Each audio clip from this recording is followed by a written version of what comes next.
Guys, ഇപ്പൊ നല്ല മഴ പെയ്യുന്നുണ്ട്. ഞാൻ റെയിൻകോട്ടെല്ലാം ഇട്ട് ഇറങ്ങിയിട്ടുണ്ട്. എന്നെ ഒന്ന് പുറത്തുണ്ടാവോ എന്നുള്ളത് നമുക്കൊന്ന് ചോദിച്ചു നോക്കാം. ഗായ്സ്, നമുക്ക് ഒന്ന് പുറത്തു പോയാലോ? കേട്ട പാതി കേക്കാത്ത പാതി ചാടിക്കേറി വണ്ടിയിൽ ഒന്നും നോക്കിയില്ല, പറപ്പിച്ചു വിട് പാപ്പാന്ന് അങ്ങോട്ട് പറഞ്ഞു. എങ്ങോട്ടാന്ന് ചോദിച്ചാൽ ഉത്തരവില്ല. ഉത്തരവില്ലാത്ത ചോദ്യങ്ങൾ എന്തിനാ വെറുതെ? ചെല്ലുന്നിടം ഡെസ്റ്റിനേഷൻ. ഇതാണ് നമ്മളെ ചക്കക്കൊമ്പനും അരിക്കൊമ്പനും. അറിയാലോ അല്ലേ? സ്ഥലം ഏതാണെന്ന് ചോദിച്ചാൽ ആർലം വൈൽഡ് ലൈഫ് സാങ്ച്വറിയിലാണ് നമ്മൾ എത്തപ്പെട്ടത്. നമ്മൾ ചെന്ന സമയം നല്ല ക്ലൈമറ്റ് ആയതുകൊണ്ട് അടിപൊളിയായിരുന്നു.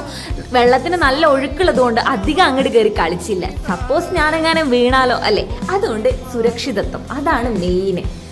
ദെൻ ലാസ്റ്റ് ഇങ്ങനെ ഇരിക്കുന്ന സമയത്ത്, ഇങ്ങനെയെല്ലാം നോക്കുന്ന സമയത്താണ് ഇവളുടെ കുസൃതി കണ്ടത്. ഇവക്കൊന്നും തിരിയുന്നില്ല എന്താണ് കളിക്കേണ്ടതെന്ന്. നമ്മൾ അതിലും വലുതാണല്ലോ. പെട്ടെന്നൊരു മഴ പെയ്തു, ഒന്നും നോക്കില്ല, വേഴാമ്പലിന് മഴ കിട്ടതുപോലെ തുള്ളി ചാടാൻ തുടങ്ങി.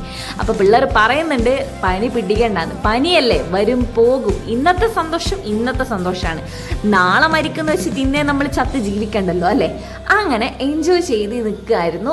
അപ്പോഴാണ് ഇങ്ങനെ ഒട്ടവും ചാട്ടമൊക്കെ നടക്കുന്നത്. ഇതൊക്കെ എന്ത് പേക്കൂത്താന്ന് എനിക്ക് തന്നെ അറിയില്ല. എന്നാലും ഗെട്ടക്കെട്ടെ ഒരു വൈബോസ്കി അല്ലേ. ലാസ്റ്റ് തണുത്ത് പറിച്ചപ്പോ പോയാലോ എന്നങ്ങോട്ട് പറഞ്ഞു. Tata bye bye.